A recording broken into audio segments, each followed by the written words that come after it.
Hallelujah, hallelujah. સાહેબે કીધું કે જેટલો સમય લઈ શકાય તમે સમય લઈ શકો છો, પણ હું તમને કહું છું દૂરથી વક્તા બોલાવવામાં ફાયદો હોય છે. તમે મારી વાત જે સમજી જાય ને તો થોડુંક સ્માઇલ આપે. વક્તા સાહેબને કહેવામાં આવ્યું છે કે તમારે જેટલો સમય બોલવું હોય તેટલા બોલી શકો છો, 12 વાગ્યા સુધી બોલી શકો છો કે સવારે મરઘો બોલે ત્યાં સુધી. પણ ફાયદો એ છે કે વક્તા દૂરનો હોય ને તો જલ્દી એને જ જવાનું હોય. એટલે આમાં તમારો ફાયદો છે. એટલે જયારે દૂરથી કોઈ આવે ને તો તમે તો વચન સાંભળવા માટે રેડી હોય, પણ એના મનમાં હોય કે અહીંથી જલ્દી જઈએ. એટલે ખુશખબરી છે કે સંદેશો વહેલો પૂરો થશે. આજનો આપણો વિષય છે ભલાઈ કરનાર કુટુંબ. અને આજે પ્રભુના દાસ તરીકે મેં એવો વિશ્વાસ કરું છું તમારા હરેકના જીવનની અંદર કંઈક ભલાઈ થવાની છે. પરમેશ્વર તમારા માટે ભલું કામ આજથી શરૂ કરવાના છે. આજના વચન જે તમારી પાસે આવશે, જે વચનને તમે આજે અહીંથી લઈને જશો, તમારા જીવનમાં પરમેશ્વર તરફથી ભલાઈ, ભલા કામ શરૂ થઈ જશે. એટલે તમારા બાજુવાળાને હાથ મળાવીને કહી દો, આજથી તારા જીવનમાં ભલા કામ થવાના છે, ભલાઈના કામ થવાના છે. નહીં કહેવાના મારા જ જીવનમાં થાય, બાજુવાળાના નહીં થાય. હાલેલુયા. આજના વચન પ્રમાણે મારો વિશ્વાસ છે તમારા જીવનમાં ભલાઈના કામો થશે. તે પહેલા આપણે આપણો જે શાસ્ત્ર પાઠ છે તેને એકવાર ખાલી વાંચન કરી લઈએ અને આગળ વધીશું. લુકની લખેલી સુવાર્તા, એમાં 10 અધ્યાય 31 થી 35 વચન, એનું ખાલી આપણે વાંચન કરીશું અને હું તમને એનો ખુલાસો આપીશ. આ જે શાસ્ત્ર ભાગ વાંચવામાં આવ્યો છે એ ખૂબ જ જાણીતો શાસ્ત્ર ભાગ છે. હું તો એવું કહું છું કે સન્ડે સ્કૂલના સમયથી આપણે આ સાંભળતા આવ્યા છે, જેનું ટાઇટલ હોય છે ગુડ સેમેરિટન, ભલો શમરૂની. અને વાર્તા આ પ્રમાણે છે, દ્રષ્ટાંત આ પ્રમાણે છે કે એક વ્યક્તિ યરુશલેમથી યરીકો તરફ મુસાફરી કરે છે. રસ્તા વચ્ચે અમુક ડાકુ લોકો, લૂંટેરાઓ આવી જાય છે. એની પાસેથી જે કંઈ હોય છે તે લૂંટી લે છે, એને મારે છે. લહુલુહાન પરિસ્થિતિમાં એને ત્યાં મૂકીને તે જતા રહે છે. અને જ્યારે તે વ્યક્તિ ત્યાં નીચે પડેલો હોય છે ત્યારે બે ખૂબ જ સારા એવા વ્યક્તિઓ ત્યાં આવે છે, એને જોઈને નીકળી જાય છે. ત્યારબાદ જે શાસ્ત્ર ભાગ આપણે વાંચ્યો, આ એક એવો વ્યક્તિ આવે છે જે શમરૂની હોય છે. ત્યાં વ્યક્તિને જોઈ છે, એને જે ઘા હોય છે, જે લોહી નીકળતું હોય છે એને સાફ કરે છે, ફર્સ્ટ એડ પ્રોવાઈડ કરે છે. અને ત્યારબાદ એક નાનું અમથું ક્લિનિક હોય છે, હોસ્પિટલ હોય છે, ત્યાં લઈ જાય છે, એનું ટ્રીટમેન્ટ કરાવે છે. અને ટ્રીટમેન્ટ કરાવ્યા બાદ એવું કહે છે કે હું પાછો આવીશ, ઉપરના જે કંઈ પણ ખર્ચો થશે એ પણ હું આપીશ, આ વ્યક્તિની સારી ટ્રીટમેન્ટ તમે કરજો. આ શાસ્ત્ર ભાગ એના માટે આપવામાં આવેલો છે કારણ કે આ વ્યક્તિએ ભલાઈ કરી છે. આ શાસ્ત્ર ભાગ એના માટે આપવામાં આવ્યો છે કારણ કે વિષયના પ્રમાણે આ દ્રષ્ટાંત છે. વિષય છે ભલાઈ કરનાર કુટુંબ. અને આ વ્યક્તિએ ભલાઈનું કામ કર્યું છે. એક અજાણ્યા વ્યક્તિના માટે સમય આપ્યો છે, પૈસો આપ્યો છે અને એની કાળજી લીધી છે. અને આજે જો હું તમને પ્રશ્ન પૂછું તો તમે બધા ચોક્કસ મને હા જ કહેવાના છે અને હું હા સાંભળવાની ઈચ્છા પણ રાખું છું. કેટલા જણા એવું માને છે કે ઈચ્છા રાખે છે કે મારું ભલું થાય? કોઈનું જ નહીં થાય, મારા એકલાનું વક્તા સાહેબનું જ ભલું થાય. કેટલા જણા એવી ઈચ્છા રાખે છે કે મારું ભલું થાય? હાથ ઉઠાવીને કહેશે, બતાવશે કે હા મારું ભલું થાય એવી મારી ઈચ્છા છે. એકની પણ ઈચ્છા નથી. જે ખુરશી પર બેઠા છે, જે આગેવાનો છે, એમ તમારી બધાની ઈચ્છા નથી કે તમારું ભલું થાય? ઈચ્છા છે પણ બતાવતા નથી, કેમ કે આમાં કઈ પોઈન્ટ હોય. તમે હોશિયાર છે, આવું પૂછીને પછી બીજું કઈ બોલશે એના કરતા રહેવા દે. હરેક વ્યક્તિને એવું લાગે છે કે મારું ભલું થાય. ભલું થાય એટલે શું? કંઈક સારું થાય. ભલાઈના કામો કરો, એનો મતલબ શું છે? કંઈક સારા કામો કરો. અને હરેક વ્યક્તિને એવું લાગે છે કે મારું ભલું થાય, મારા જીવનમાં, મારા પરિવારમાં, મારા કામમાં, મારા નોકરીમાં, મારી સેવામાં ભલું થવું જોઈએ, સારું થવું જોઈએ. યારાની અંદર એક ભાઈ છે, મારો મિત્ર છે, એનો એક ડાયલોગ છે, એનો એક સ્લોગન છે. એ શું કે ખબર? ભગવાન બધાનું ભલું કરે પણ શરૂઆત મારાથી કરે. એ આવો ડાયલોગ વાપરે એમ. એટલે એની ઈચ્છા તો સારી છે, પણ એ ઈચ્છામાં ભારે ઈચ્છા બીજી બી છે. એની ઈચ્છા તો છે કે ભગવાન બધાનું, પણ હું છે ખાલી શરૂઆત. હરેક વ્યક્તિને એવી ઈચ્છા હોય કે મારું ભલું થાય. જો તમે એવી ઈચ્છા રાખતા હોય કે તમારું ભલું થાય, તો તમારા માટે એક વચન છે, લૂકની લખેલી સુવાર્તા 6 અધ્યાય 31 છે. લૂક 6 અધ્યાય ને 31 કલમ. અને જેમ તમે ચાહો છો કે માણસો તમારા પ્રત્યે વર્તે, હા, તેમજ તમે પણ તેઓ પ્રત્યે વર્તો. હાલેલુયા. પરમેશ્વરનું વચન શું કહે છે? જેમ તમે ચાહો છો કે સામેવાળો વ્યક્તિ મારી સાથે વર્તન કરે, તેમ તમે એ વ્યક્તિની સાથે વર્તન કરો. જે તમે ઈચ્છા રાખો છો કે મારા જીવનમાં આવા કામો થાય, તો પરમેશ્વરનું વચન કહે છે જો તું એવી ઈચ્છા રાખે છે કે આવા કામો તારા જીવનમાં થાય, તો તું એવા કામો કર. એટલે જો કોઈ વ્યક્તિ એવી ઈચ્છા રાખતો હોય કે મારું ભલું થાય, તો સરળ રીતે તું પહેલા ભલું કર. સમજ પડે છે શું ચાલે છે? આવો એક દ્રષ્ટાંત આપણે બાઇબલમાંથી જોઈશું કે ભલાઈ કરવાથી ભલાઈ આપણી પાસે આવે છે. બીજા રાજાઓનું પુસ્તક, એમાં 4 અધ્યાય 8 થી લઈને 10 વચન સુધી. બીજા રાજાઓનું પુસ્તક, એમાં 4 અધ્યાય 8 થી લઈને 10 વચન સુધી, જ્યાં આપણે જોવાના છે એક વ્યક્તિ જ્યારે બીજા વ્યક્તિનું ભલું કરે છે, એક વ્યક્તિ જ્યારે બીજા વ્યક્તિના માટે ભલાઈનું વિચારે છે, તો ઓટોમેટિક પરમેશ્વર એ વ્યક્તિના માટે ભલાઈના કામો શરૂ કરી દે છે. ને જો અહીંયા બેઠા તમે હરેક એવી ઈચ્છા રાખો છો કે મારા જીવનમાં ભલું થાય, તો આજનું વચન, આજનો સંદેશો તમારા માટે છે. આવો આપણે વચનને સાંભળીશું. બીજો રાજા તેનો 4 અધ્યાય 8 થી તે 10. એક દિવસે એમ બન્યું કે એલિસા સુમેન ગયો. ત્યાં એક શ્રીમંત સ્ત્રી રહેતી હતી. તેણે આગ્રહ કરીને તેને રોટલી ખવડાવી, અને એમ થયું કે તે જેટલી વાર ત્યાં થઈને જતો હતો, તેટલી વાર તે રોટલી ખાવા ત્યાં જતો. અને તેણે પોતાના પતિને કહ્યું કે હવે જો મને લાગે છે કે આજે હંમેશા આપણી પાસે થઈને જાય છે, તે એક પવિત્ર ઈશ્વર ભક્ત છે, કૃપા કરીને ચાલો આપણે ભીત પર એક નાની ઓરડી બનાવીએ, અને ત્યાં આપણે તેને સારું એક પલંગ, મેજ, બાજટ તથા ટીવી મૂકીને, અને તે આપણી પાસે આવશે ત્યારે એમ થશે કે તે તેમાં રહેશે. હાલેલુયા. ધ્યાન આપજો, ધ્યાન આપજો. આ વચન તમારા માટે ભલાઈના દ્વારો ખોલી દેશે. આ સંદેશો તમારા પરિવારના માટે, તમારા વ્યક્તિગત જીવનના માટે, કુટુંબના માટે ભલાઈના દ્વારો ખોલી દેશે. આ એક બહેનના વિશે અને કુટુંબના વિશે લખવામાં આવેલું છે. એક ગામ છે, જે ગામમાં એલિસા પરમેશ્વરનો સેવક જ્યારે પણ સેવા કરવા માટે ગામમાં જાય છે, ત્યારે આ એક બહેન છે જેણે નોંધ લીધી કે આ પરમેશ્વરનો સેવક લાગે છે, આ પરમેશ્વરના સેવા કરનાર વ્યક્તિ લાગે છે. તો જ્યારે પણ એલિસા પ્રભુનો દાસ એ ગામમાં સેવા કરવા માટે જતો, ત્યારે આ બહેન અથવા એ પરિવાર આ સેવકના માટે ભોજનની વ્યવસ્થા કરતા કે આજે અમારા ગામમાં આવ્યા છે, આગળ જવાના છે, અહીંયા અમારા ત્યાં સારી રીતે તમે જમી લો, ભોજનની વ્યવસ્થા થઈ છે, પછી તમે આગળ જઈ શકો છો. ત્યારે આ બહેન એના પતિને જઈને કહે છે કે આ જે આવે છે ને એ સેવક છે, ચાલો ને આપણે એમના માટે કંઈ કરીએ.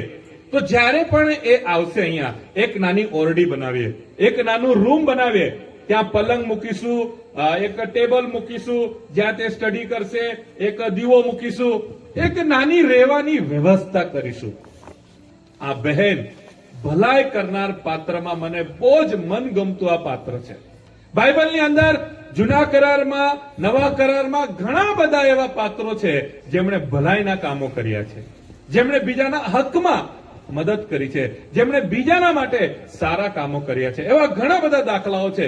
પણ આ બહેન, આ પરિવાર જે ભલાઈના કામો કર્યા છે એ મને ખૂબ જ પ્રોત્સાહન આપે છે. એમણે કીધું કે તમે આવો, અમારા ત્યાં ભોજનની વ્યવસ્થા છે, તમારા માટે રહેવાની વ્યવસ્થા છે, અને જ્યારે જ્યારે પ્રભુના દાસ એલિશા એ ગામથી બીજે ગામ જાય, એ ગામમાં આવે તો ત્યાં રોકાય. એનું પરિણામ શું આવ્યું એ જરા આપણે જોઈ લઈએ. એ બહેન જ્યાં સેવા કરતી હતી, ભલાઈ કરતી હતી, એ બહેનના જીવનમાં એક પ્રોબ્લેમ હતો. 14 વચન આપણે જોઈએ. એ જ અધ્યાયમાં 14 વચન. આ બહેન ભલાઈ કરનાર બહેન હતી. એના પતિની સાથે મળીને આ કુટુંબ ભલાઈ કરનાર કુટુંબ હતું, અને એમના જીવનમાં એક સમસ્યા હતી. 14 વચન. ત્યારે તેણે પૂછ્યું કે ત્યારે તેને સારું શું કરવું? ગેહજીએ ઉત્તર આપ્યો કે ખરેખર તેને પુત્ર નથી, તેને પુત્ર નથી, ને તેનો પતિ વૃદ્ધ છે. હવે આ બહેન એક ભલાઈ કરનાર બહેન હતી, અને એનો પતિ પણ બહુ સારો વ્યક્તિ. બંને જણાએ ચર્ચા કરી કે આ પ્રભુનો સેવક છે, ચાલો એક ઓરડી બનાવીએ. એક ભલાઈ કરનારા બહુ સારું કુટુંબ છે. પણ બાઇબલ કહે છે એમને બાળક નહીં હતા, બાળકની આશીષ નહીં હતી. અને આ વ્યક્તિ, આ પરિવારે જે સેવકના માટે કર્યું ને, એનું પરિણામ 17 વચનની અંદર આપવામાં આવ્યું છે. 17 વચન. પછી હા. તે સ્ત્રીને હામેલ રહ્યા, હા? ને એલિસાએ તેને કહ્યું હતું હા? તેમ તે સમયે વખત આવ્યો ત્યારે તેને પુત્રનો પ્રસવ થયો. હાલેલુયા! પ્રભુના માટે તાળી પાડજો. હાલેલુયા! આ બહેન નિસ્વાર્થ સેવા કરવાવાળી બહેન, આ પરિવાર ભલાઈ કરનાર પરિવાર, એમને ખબર પડી ગઈ કે આ પ્રભુનો દાસ છે. એમણે ભોજનની વ્યવસ્થા કરી. એમને ખબર પડી ગઈ આ પ્રભુનો દાસ છે, ચાલો એક નાનું રૂમ બનાવીએ, એના માટે રહેવાની વ્યવસ્થા કરીએ. એમણે જે ભલાઈ કરી એ ભલાઈ એમની પાસે પાછી આવી. હું તમને કહેવા માંગુ છું, જો તમે ચાહો છો તમારા જીવનમાં ભલાઈ થાય તો તમારે ભલાઈ કરવી પડશે.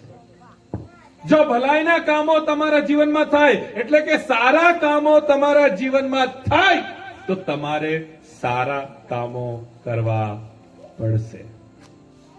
જો આપણે ભલાઈનું બીજ વાવશું તો ભલાઈનું ફળ આપણે ખાવા પામીશું. જો આપણે ભલાઈ જ નહીં કરીશું અને ભલાઈની ઈચ્છા રાખીશું તો આપણે કોઈકની કોઈક જગ્યાએ પોતાને છેતરી રહ્યા છે, કાં તો કોઈકની કોઈક જગ્યાએ આપણે નિરાશાને અનુભવ કરવાના છીએ. બાઇબલની અંદર આવા ઘણા બધા દાખલાઓ છે જેઓએ ભલાઈ કરી અને ભલાઈનું ફળ તેઓને મળ્યું. આજે આ બહેન, કેટલા વર્ષોથી લખેલું નથી પણ એને બાળક નથી. કેવા મુસીબતમાં તે હશે, લોકોના વચ્ચે કેટલો અપમાન એને સહન કરવા પડતો હશે, કેવી પરિસ્થિતિ હશે. પણ આજનો આપણો વિષય છે ભલાઈ કરનાર કુટુંબ. પતિ પત્ની, આ એક એવું કુટુંબ હતું જે ભલાઈ કરનાર કુટુંબ, અને ભલાઈનો બદલો એમને પરમેશ્વરે આપ્યો. વાલાઓ, આજે હું તમને કહેવા માંગુ છું, હું પોતે પણ ચાહું છું કે મારા જીવનમાં ભલાઈના કામો થાય, મારા પરિવારમાં ભલાઈના કામો થાય, મારા માટે સારું થાય, મારા બાળકો માટે સારું થાય, મારા ઘરમાં સારું થાય, મારા બિઝનેસમાં સારું થાય, મારી ફેમિલીમાં સારું થાય, મારા સેવામાં સારું થાય. જો મેં એવું ઈચ્છા રાખું છું કે મારા જીવનમાં સારું થાય, તો બાઇબલ કહે છે જો તું ચાહે છે એ તારે બીજાના માટે કરવું પડશે. અને જ્યારે આપણે કરવાનું શરૂ કરીશું, ઈશ્વર ઓટોમેટિક ચમત્કારિક રીતે આપણા માટે ભલાઈ કરવાનું શરૂ કરી દેશે. હાલેલુયા! એક હું તમને મારી સાક્ષી આપીને તમને પ્રોત્સાહન આપવા માંગુ છું, જેથી તમે ભલાઈ કરીને પરમેશ્વરના આશીર્વાદો અનુભવ કરો. આજથી 5-6 મહિનાની વાત છે, અને 5-6 મહિના પહેલા એક પાસ્ટર સાહેબ જોડે મારી મુલાકાત થઈ. અને 5-6 મહિના પહેલા જ્યારે હું એમના ઘરમાં ગયો, તો એમના ઘરની અંદર આ પરમેશ્વર તરફથી જ છે કે હું એમના ઘરમાં ગયો અને મારી નજર પડી અને મારા વિચાર આવ્યા. જ્યારે હું એ પાસ્ટર સાહેબના ઘરમાં ગયો તો એ ઘરની અંદર મને એક પણ પંખો નહીં દેખાયો. જો કે કદાચ પછી લેવાના હશે, એમનું કઈ આયોજન હશે, મને નહીં ખબર.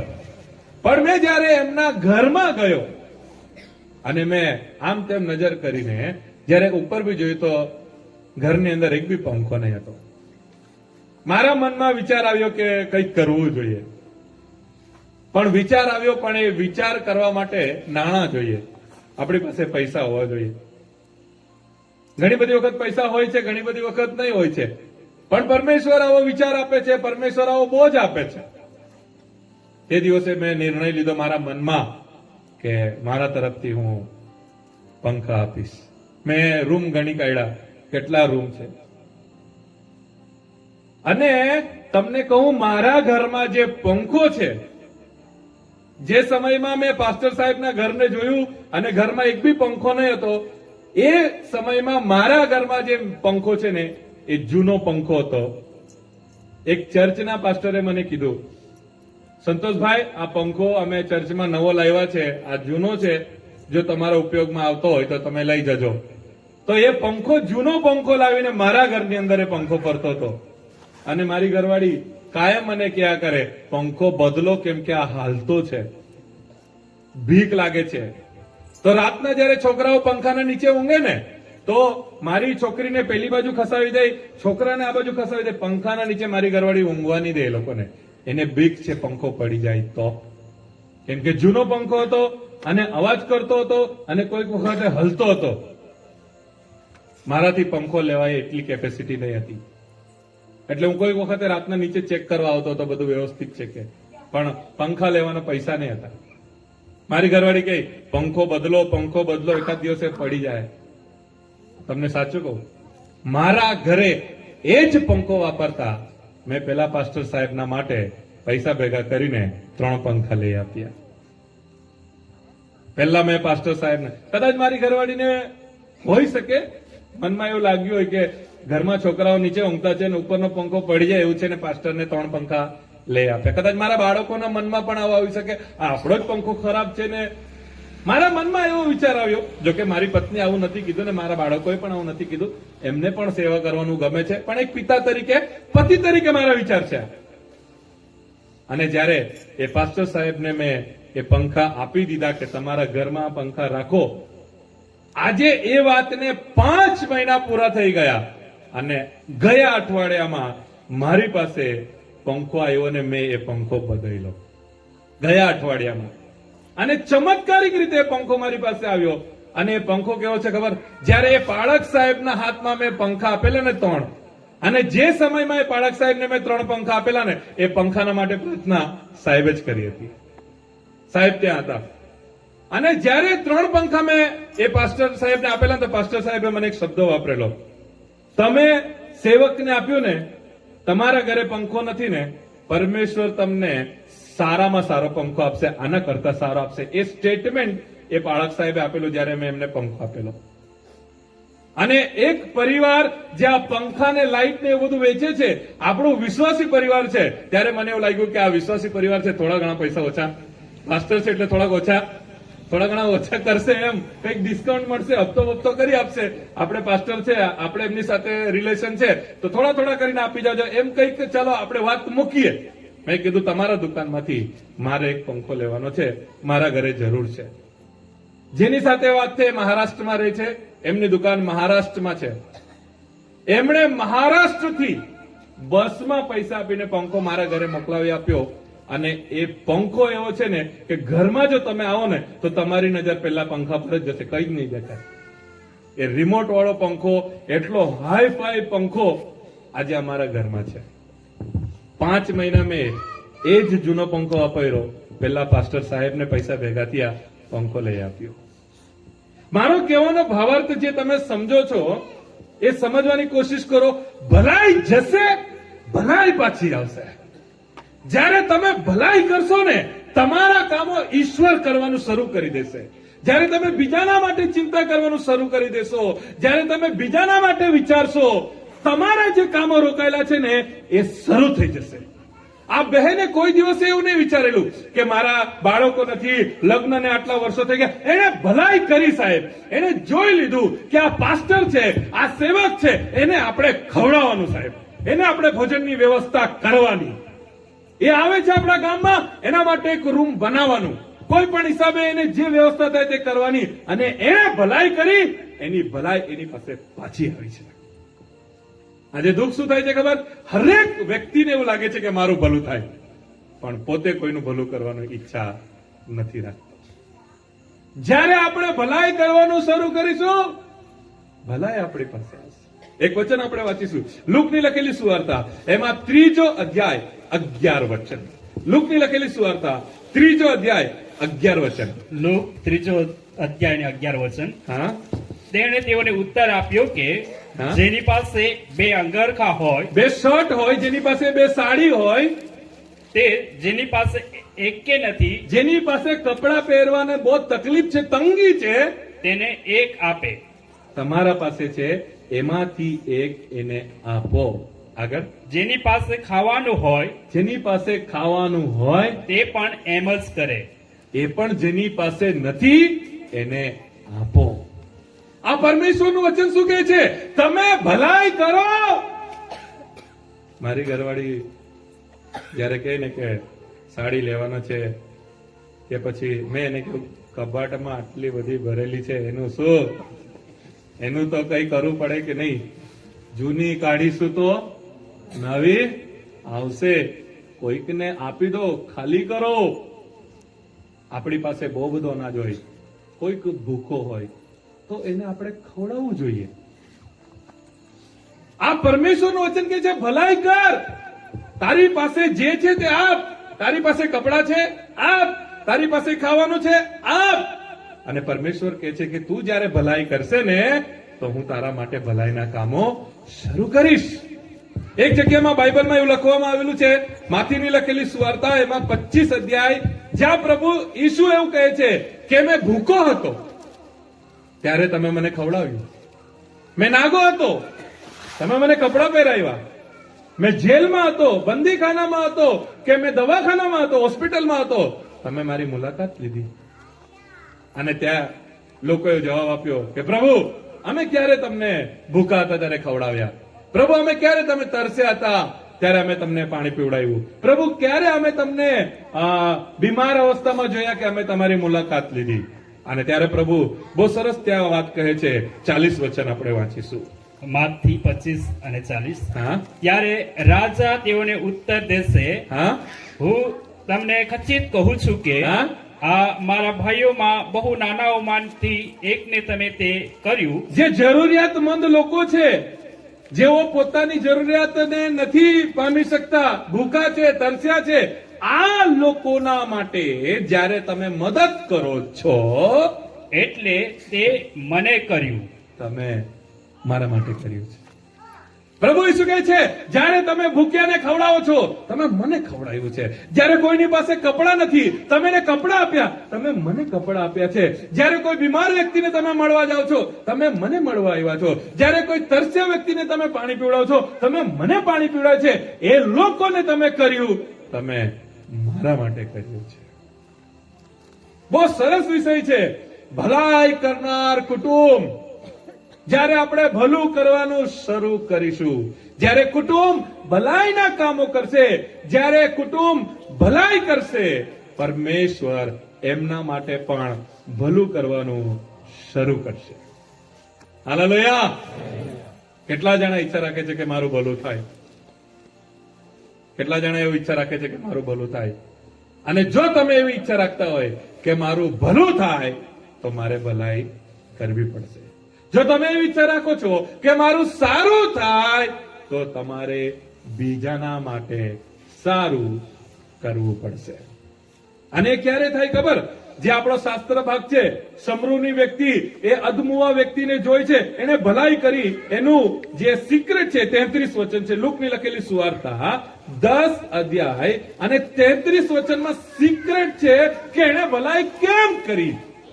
પેલો વ્યક્તિ ત્યાં હતો, અધમુઓ હતો, લોહી લુહાન હતો, કેમ એના લોહી પર એને મલમ લગાવ્યો, કેમ એને ત્યાં હોસ્પિટલમાં લઈ જાય છે, કેમ ત્યાં પોતાના પૈસા ખર્ચે છે, આટલું બધું એને કેમ કર્યું? એનું સિક્રેટ રહસ્ય 33 વચનમાં છે. કેમ એને એવું કર્યું? એ તો ઓળખતો પણ નથી, એ તો ત્યાંથી એની મુસાફરીમાં જતો હતો, એ તો એના રસ્તે જતો હતો. સ્પેશિયલ ટ્રીટમેન્ટ કેમ આપ્યું? કેમ આના માટે ચિંતા કરી? 33 વચન. લુક 10:33 પણ એક સમરૂની માર્ગે ચાલતા ચાલતા જ્યાં તે પડ્યો હતો હા? ત્યાં આવ્યો હા, અને તેને જોઈને તેને જોઈને તેને કરુણા આવી. તેને કરુણા આવી. એ વ્યક્તિને જોઈને એને કરુણા આવી.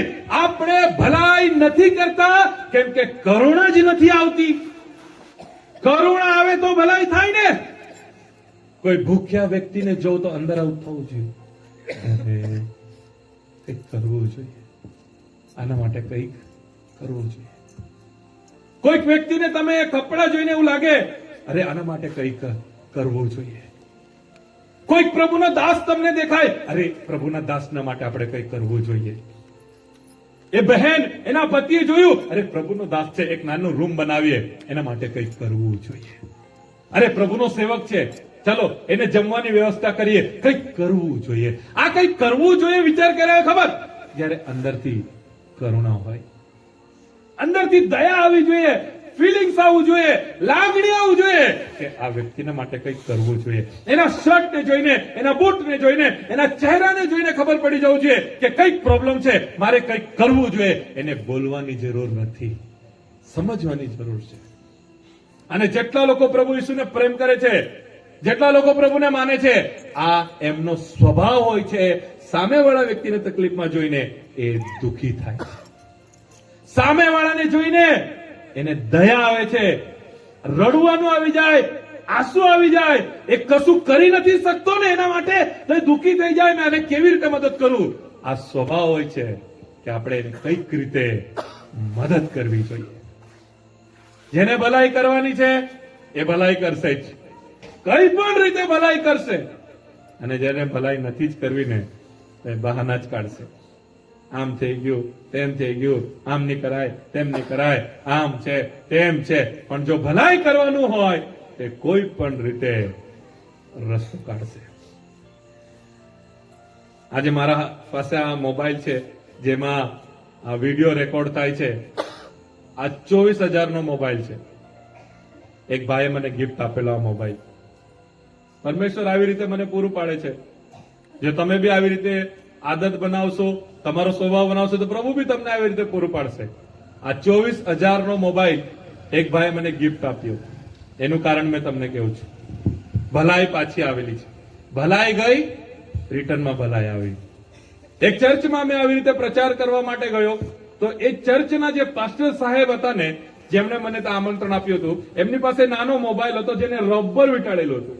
પેલો બટન વાળો મોબાઈલ આવે ને, સ્ક્રીન ટચ નહીં, પેલો બીજો મોબાઈલ આવે છે બટન વાળો, એના ઉપર છે ને રબર વીંટાળેલું હતું, કેમ કે પેલો ખુલી જતો હશે ને.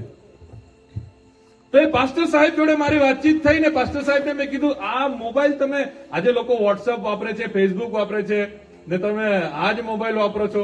મીટિંગોની જાહેરાતો આવે, મીટિંગો આવે, મેસેજ આવે, સંદેશાઓ આવે, આ રબર વીંટાળેલો મોબાઈલ લેવાયો નહીં સાહેબ. થોડું પરિસ્થિતિના લીધે એટલા બધા નાણાં આપણાથી નહીં થઈ રહ્યા, એટલે મારાથી નહીં થઈ સાહેબ. તો મેં કીધું આ મંડળીમાં તમે સેવા એટલે ક્યારથી કરો છો? 7 વર્ષ થયા. 7 વર્ષથી એ જ મંડળીમાં સેવા કરે છે. તો મને પ્રશ્ન થયો, મંડળી વાળાઓએ તો જોવું જોઈતું હતું કે નહીં કે આપણા બાળકનો મોબાઈલ કેવો છે. અને એ જ મંડળીમાં કેટલા બધા સરકારી નોકરી વાળા બી, ગવર્મેન્ટ ઓફિસરો પણ છે.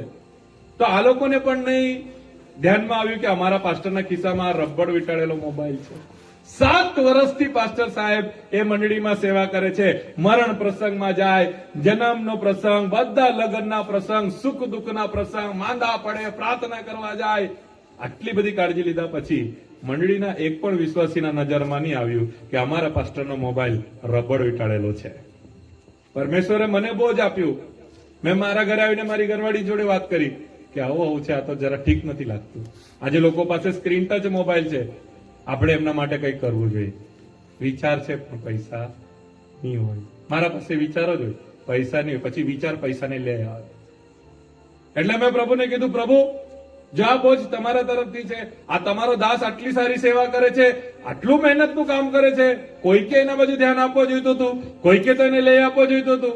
કઈ વાંધો નહીં પ્રભુ, મને કૃપા આપો, હું કરીશ. પૈસા નહીં હતા પણ વ્યારાની અંદર મોબાઈલની દુકાન છે, જ્યાં મારો નાનો ભાઈ નોકરી કરે છે. મેં એને વાત કરી, એટલે પછી મેં લોન કરાવી. મેં કીધું મારી પાસે એક પણ રૂપિયો નથી, હું તમને આપી શકતો નથી, પણ મારે સેવામાં આપવાનો છે આ મોબાઈલ, કંઈક કરો તમે એમ. મારે એક પાસ્ટરને મોબાઈલ આપવાનો છે. એમને 0 ડાઉન પેમેન્ટમાં લોન કરી આપી. નવો મોબાઈલ મેં 12,000 રૂપિયાનો લાવ્યો. પાસ્ટર સાહેબને ફોન કર્યો અને કીધું કે જરાક વ્યારા આવો ને, તમારું કામ છે. એ પાસ્ટર સાહેબને વ્યારા મારા ઘરે બોલાવ્યા અને નવો મોબાઈલ મેં એમને ગિફ્ટમાં આપ્યો અને હપ્તા પછી બેંકના મેં ભર્યા. ઈશ્વરે જોયું કે આ ભલાઈ કરે છે. પરમેશ્વરે મારા પર નજર કરી કે આ મારા સેવકના માટે ભલું વિચારે છે. અને એક દિવસ એવો આવ્યો જ્યારે મારી પાસે મોબાઈલ નહીં હતો, તો પરમેશ્વરે એક ભાઈના મનમાં વાત કરીને 24,000 નો મોબાઈલ મને ગિફ્ટ આપ્યો. હાલેલુયા. ત્યારે મને એવું લાગ્યું 50,000 નો લે આપે તો લાખ નો મળશે. પરમેશ્વર 12 નો ગયો બરાબર ડબલમાં 24 વાળો આવે. જરાક હજુ સારો લઈ આપતે ને તો હજુ સારો આવતે. ભલાઈ જશે, ભલાઈ આવશે. ભલાઈ કરશો, ભલું થશે. તમે બીજાનું ભલું વિચારો, ઈશ્વર તમારા માટે ભલું કરશે. હાલેલુયા. કાયમ રડતા રહેવાનું નથી. જ્યાં મોકો મળે કોઈકનું ભલું થતું હોય તો ભલું કરો સાહેબ. વધારે નહીં થતું હોય તો કઈ નહીં. બાઇક વાળાનું સ્ટેન્ડ ઊંચું કરો, કહો તારું સ્ટેન્ડ ઊંચું કરજે ગાય, એટલું તો ભલું કરો. ઘણા લોકો આવું કરે છે, મને બહુ ખુશી થાય છે. મારી ઘરવાળીને બહુ તકલીફ થાય. અમે મોટરસાયકલ જઈએ, આજે તો 4 વ્હીલમાં પેલાનું સ્ટેન્ડ ગાડીનું સ્ટેન્ડ, કમસે કમ આપણાને એને તો તકલીફ થાય કે અરે સ્ટેન્ડ લે લે. જ્યાં મોકો મળે ત્યાં ભલું કરો. મને ખુશી થાય છે કે મારી સાથે મારી ઘરવાળી આવે છે. કેમ ખબર? મેં જે બોલું છું ને બધી સાક્ષી એની પાસે રહી છે. માણસ બહાર જે કરીને આવે તે ચાલે, પણ ઘરમાં બધું ખબર આ કેવો છે. મેં તમારા અંબે કેટલું બી બૂમ પાડું, અહીંયા બેઠા બેઠા બધો નાપતો હિસાબ કિતાબ થઈ જાય. સમજ પડે છે ને? મારી ઘરવાળી મારી સાથે બાઇક પર બેઠી હોય અને જો કોઈ વ્યક્તિ મને વગર ચંપલનો ચાલતો દેખાય ને, તો જે કામ માટે મેં નીકળ્યો ને એ પછી કરું, પહેલા ચંપલ લેવા જાઉં. એ મારા બાજુમાં બેઠી છે.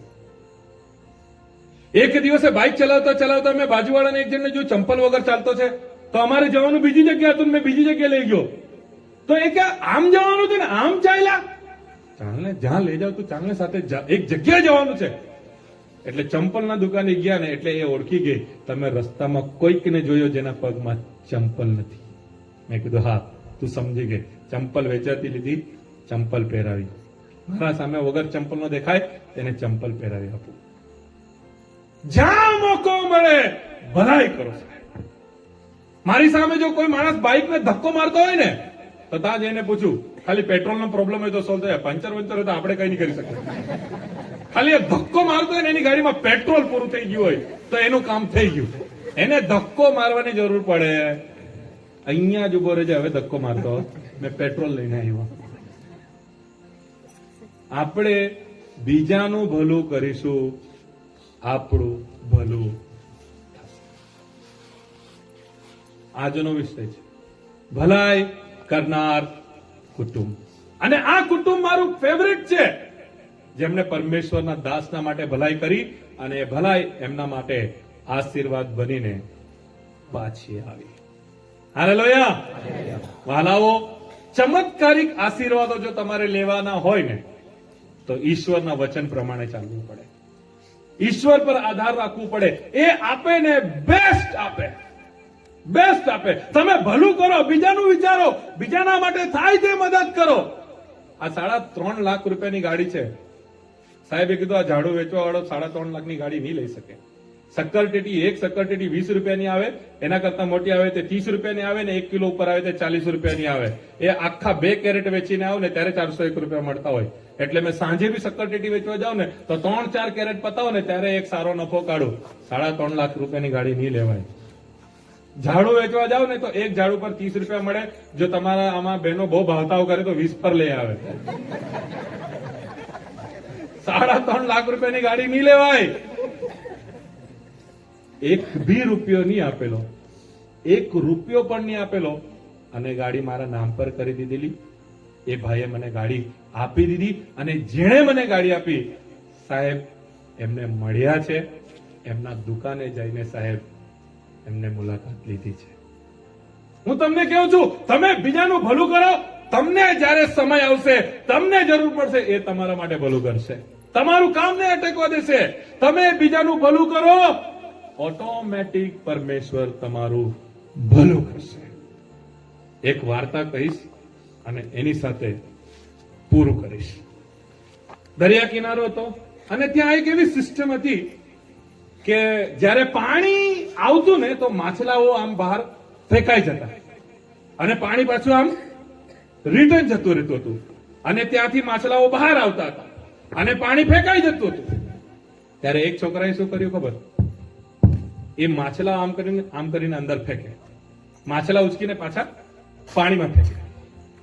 એટલે આ તો આખા દરિયા કિનારાની વાત હતી. જેમ પાણી આવે તેમ પાણી પાછું જાય, જેમ પાણી આવે તેમ પાછું જાય. એક જગ્યા પર પ્રોપર લોકેશનની વાત નથી. આ તો આખા દરિયા કિનારા પર આ ઘટના બનતી હતી. પણ પેલો છોકરો આમ કરીને માછલા પાછા પાણી તરફ આમ કરીને ફેંકે.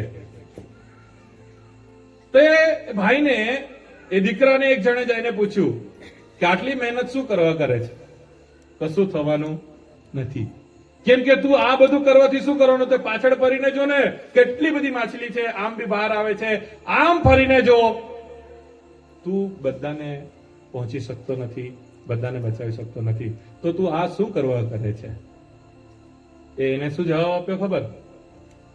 જે પાછળ છે એને હું કઈ કરી શકતો નથી, જે આગળ થતું છે એને બી મેં કઈ કરી શકતો નથી, પણ જે મારી પાસે છે એના માટે તો હું કરી શકું છું, હું એ કરીશ. અને જેના માટે મેં કઈ નથી કરી શકતો એના માટે એ કરશે. પણ જે હું કરી શકું છું તે તો હું કરીશ. વહાલા, કહેવાનો મતલબ એ છે કે ઇંગ્લિશની અંદર એક કહાવત છે, if you cannot feed 100, at least feed 1. કહાવત શું કહે છે? જો તમે 100 લોકોને નથી ખવડાવી શકતા, એકને તોય ખવડાવજો.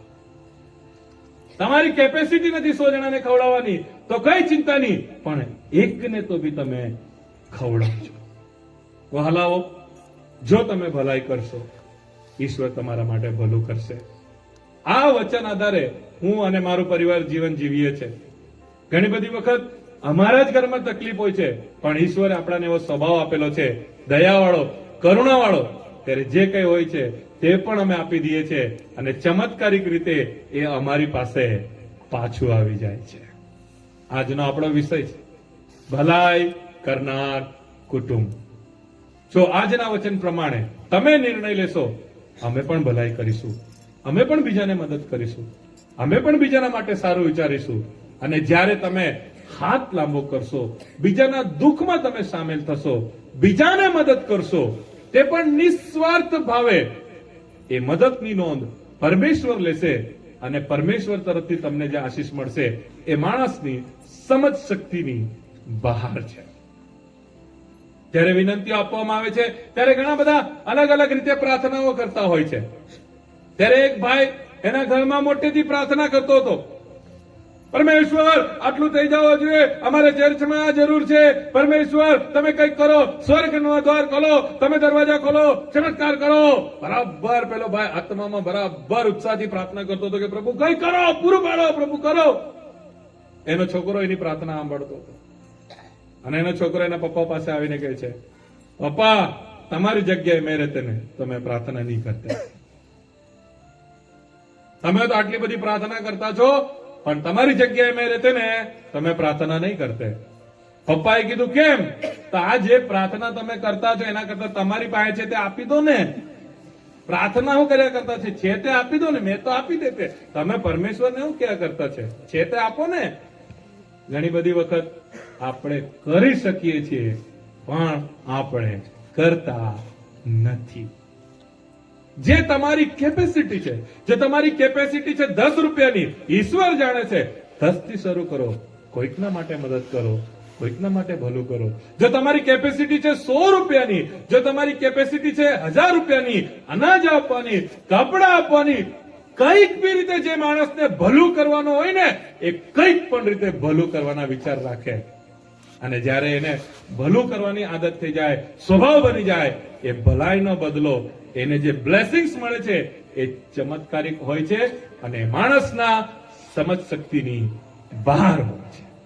આજે તમામને હું પાસ્ટર તરીકે, પ્રભુના દાસ તરીકે પ્રોત્સાહન કરવા માંગુ છું. જો તમે ચમત્કારિક આશીર્વાદ માંગો છો તમારા પરિવારમાં, તમારા પશુપાલનમાં, તમારા ખેતીવાડીમાં, તમારી સેવામાં, એક એવો આશીર્વાદ જે પરમેશ્વર જ આપી શકે છે, એક ચમત્કારિક આશીર્વાદ, તો તમારે ભલાઈ કરવાનું છે. તમારા પાસ્ટરને જોઈને તમારે ખબર પડી જવી જોઈએ. એને માંગવાની જરૂર નથી, પાસ્ટરે બોલવાની જરૂર નથી. જે સ્વર્ગના માટે અમારા માટે મહેનત કરતો છે, તો પૃથ્વીના વાના આપણે એને આપી શકાય છે. કંઈક બોજ આપણે એમનો હલકો કરી શકીએ છીએ, કંઈક મદદરૂપ થઈ શકીએ છીએ. અને જ્યારે એ બહેને સેવકના માટે ભલાઈ કામ કર્યું, એના જીવનમાં પ્રભુએ ભલાઈ કરી. જો આજથી તમે નિર્ણય લેશો કે હું ભલાઈના કામો કરીશ, મારું કુટુંબ ભલાઈનું કામ કરનાર કુટુંબ બનશે, એ ભલાઈનો બદલો તમને પરમેશ્વર આપશે. કાં તો પછી તમે બીજો ઓપ્શન પસંદ કરી શકો છો, બસ ભલું થાય, બીજું કઈ નહીં, ભલું થાય, બસ મારું ભલું થવું જોઈએ, બસ મારું સારું થવું જોઈએ, બસ મારા જીવનમાં સારું થાય. પણ આજે જો તમે નિર્ણય લેશો, ના, ખાલી બોલવાનું નથી, આજથી અમે ભલું કરીશું, આજથી અમે બીજાના માટે સારું કરીશું, થાય તે કરીશું, જેટલી મદદ થાય તેટલી મદદ કરીશું, અને ઈશ્વર ચોક્કસ તમને આશીષ કરશે. આવો આપણે પ્રાર્થના કરીશું.